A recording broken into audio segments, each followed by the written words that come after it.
problema sa droga, law and order ngayon. At ang krimen, maniwala kanyang kulto-kulto, putang. Binabalatan ang mga muka ng mga... That is, sa aming panahon na, mas matanda man si Rodito sa akin, kay ate ko man ito si Melen. Sa aming panahon, may nire-rape. That's a crime that goes with humanity. Biology yan eh.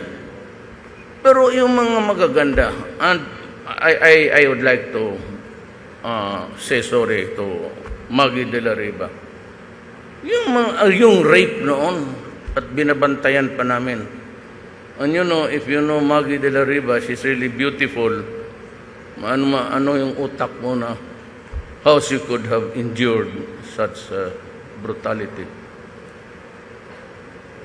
Pero ngayon, kita mo naman bata.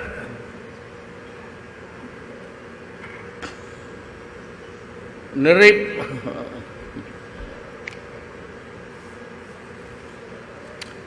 Kasi ayaw ko muna pagka ganun ano ako kasi baka mamutang ina ako. Kaya sabi nila pangit pakinggan. May ko ba ganito, I am what I am. So pasensya na kayo. Raping yung 5-year-old na bata ng pare. Tapos kahapon may pinatay ang mga putang ina niya, binalatan yung muka.